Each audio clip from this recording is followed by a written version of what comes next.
The station covering all of the DMV. This is DC News Now. Happening now at 6, covering the entire DMV. Hi everyone, I'm Chief Meteorologist Janessa Webb. We have a DMV first warn day going into tomorrow morning. We are tracking rain, wind, and snow across the entire region. I have your full forecast coming up. Plus, a man and child found dead inside of a car. The grim discovery in Maryland this afternoon. What we know about those killed. And a lost opportunity. Dozens of businesses forced to close after a bomb threat targeting a drag brunch. We're live with the outfall during the busy shopping season. And finding solutions, the latest on DC's surveillance program aimed to catch criminals of violent crimes. And can I negotiate my rent? The consumer tips to know before heading to the leasing office to stretch your dollar. And good evening. Thank you for joining us for DC News Now at 6. I'm Ben Dennis this Sunday evening. Prince George's County Police are investigating a double murder-suicide in a parking garage. Officials say that happened on Mercantile Lane in Upper Marlboro. Police were sent to the scene for a welfare check, but when they got there, they found a man and a child in a car suffering from gunshot wounds, both declared dead on scene.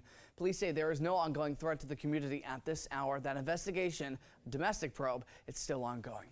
And continuing our coverage after that deadly tornado outbreak yesterday in Tennessee, at least 6 people were killed, dozens sent to the hospitals, power knocked out to tens of thousands, and folks living in Tennessee share more about their experiences during those tragic storms. We all hunkered down in the floor right there, and then the next thing we know, it just sounded like an explosion went off. You could hear stuff flying everywhere. I was down in my man cave, and all of a sudden a high wind came through, and all I knew, my house came down on me, on my back, and my grandkids were coming down there with me, and it fell on them too. And because that same system is moving into our area, we're going to go right over to the Chief Meteorologist, Janessa Webb. She's in for Scott Sumner tonight. Janessa, you're forecasting cold wind and even snow in parts of the DMV. It looks a little quiet there at the U.S. Capitol. Yeah, we're getting very lucky that this storm system has kind of have a lull in the weather pattern right now. But the brunt of this starts around 7, 8 o'clock of tonight. Really, another round coming in from Richmond is going to surge in from the south. And right now, they are under a tornado watch. So we're very lucky. Parts of Northern Virginia, Southern Maryland are not experiencing that kind of situation. Here's a live look out towards Hagerstown right now. The wet streets are continuing across this region, but we're going to continue to watch this moisture continue to really filter through. Look at that band. That's potential has a little bit of severe weather from Calvert County into parts of Delaware. Out towards our western half around 7 p.m. tonight, we're going to transition into snow very quickly. Already actually starting to happen for Kaiser to the Cumberland area, but the farther east that you go, we're still dealing with predominantly rain. Flood watch, it still remains in place. Aerial flood watch for Prince George's County, Anne Arundel, DC metro area, still forecasting an additional 1 to half an inch in some locations. Also, winter weather advisories now extending in parts of the Shenandoah Valley up towards the Blue Ridge Mountains, where they could potentially see another 2 to 4 inches. A lot's going on with this very complex storm system that's just beginning. Have your extended forecast coming up. Janessa, thank you. Meantime, police in Frederick County, Virginia say that they've arrested a groomsman for shooting somebody at a wedding reception. That happened around 7 p.m. on Jordan Springs Road in Stevenson just yesterday. Police say the suspect, John Morningstar, was asked to leave that reception at the historic Jordan Springs venue because he was too intoxicated. Well, he then threatened to return and shoot anybody who was still there, but he then hopped into his car and did some donuts in a parking lot. That's when another guest confronted Morningstar, who allegedly shot that wedding guest in the leg before he left. Police stopped and injured Morningstar down the road, says that he likely shot himself in the foot. Police found several guns and ammo in his car. He's facing multiple charges, including DUI and reckless handling of a firearm. And Maryland authorities say that 4 people are hurt, including a child, after a horse and buggy crash involving a car.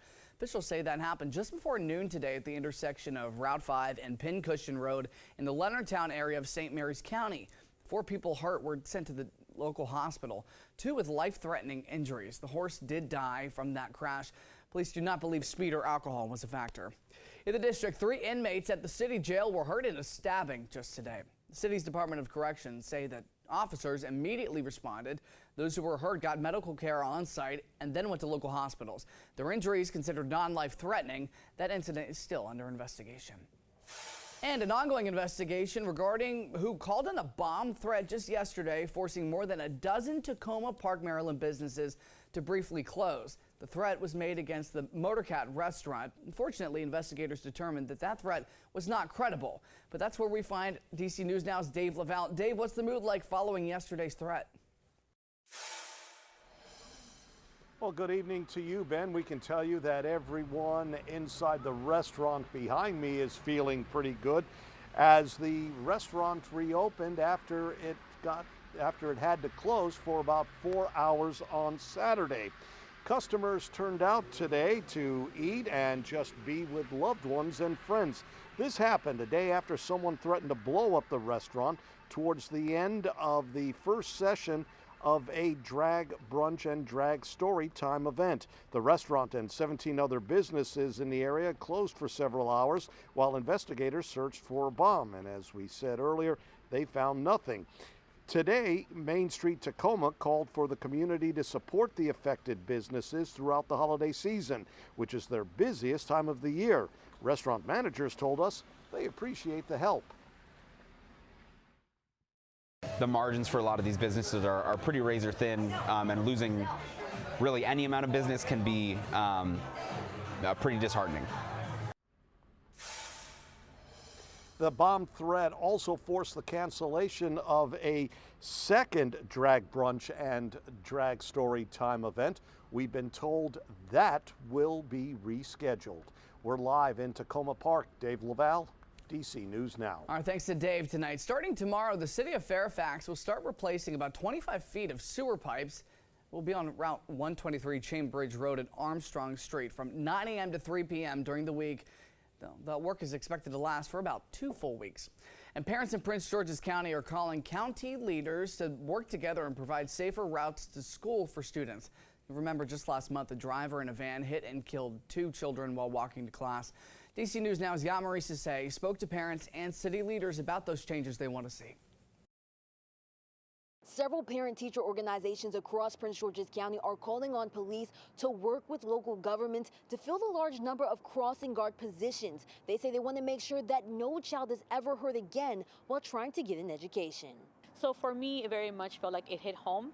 Like I said, it could have been anybody or municipality. Selena Benitez is a mom to an 8-year-old, and she's also the mayor of the city of Mount Rainier. Last month's tragedy when 2 Riverdale Elementary students were hit and killed by a van while walking to school has many parents on edge. I hold my daughter extra tight that day, figuring I had just dropped her off when this happened, and we do not want to make sure another child loses their life. In a November press conference, Prince George's County schools and police said they're actively working to fill the large number of openings for crossing guards. Benitez, along with several parent-teacher organizations, are calling on police to hire more by January or work with the city governments to help fill these positions. Support and collaborating to make sure that, kids are able to walk, to be able to, bike to school, right? But how can we do this if the kids are not safe? In Mount Rainier, the mayor says they have candidates, but 1, they need funding, and 2, candidates need to be given the option to work in the city they live in. If the county is able to fund the money to be able to cover some of the costs, we could potentially either hire people, because we have residents that might want to do those, the opening and, when the kids come in and go out, right? That might be easy for them to do it in their city instead of traveling to a city that's further away. Parents say they also want state leaders to find additional ways to ensure their kids are safe to and from school. We know it's not one cookie cutter thing for all. It's various things that we need to do to address it, reducing the speed, make sure we get more funding to create safe pathways for schools, making sure the streets and sidewalks where they walk are also safe for them to be able to walk. Reporting in Mount Rainier, I'm Yamari Sase, DC News Now. Well, thanks to Yamari. After 7 decades, the shelves of the Country Boy Market in Montgomery County will soon be empty. The owner just announced the store will close after 68 years. Customers were shocked hearing that the doors to the Silver Spring staple would close for good. Owner James Barnsley says that he's happy about the support from his community, and the closure means that customers will now be looking for a new place to shop. It has a lot of history, so I remember the original Country Boy over by where the Wheaton Metro is now, and it brings back a lot of good memories from when I was a kid, and I always like to support the local the local establishment. That store opened in 1955 in Wheaton as a roadside stand before moving to its current Silver Springs spot for 28 years later. The doors closed for good in about 2 weeks. And D.C. is opening a real-time crime center to help tackle the rising crime rates. That center expected to open in about 2 months and to be a hub for police to monitor surveillance cameras in real time 24/7. More than 300 cities and counties across the country have these types of crime centers that help police respond to criminal activity. Every center is based on the needs of a specific area using security cameras, school cameras, and even license plate readers. D.C. Police Chief Pamela Smith reveals how that crime center would work.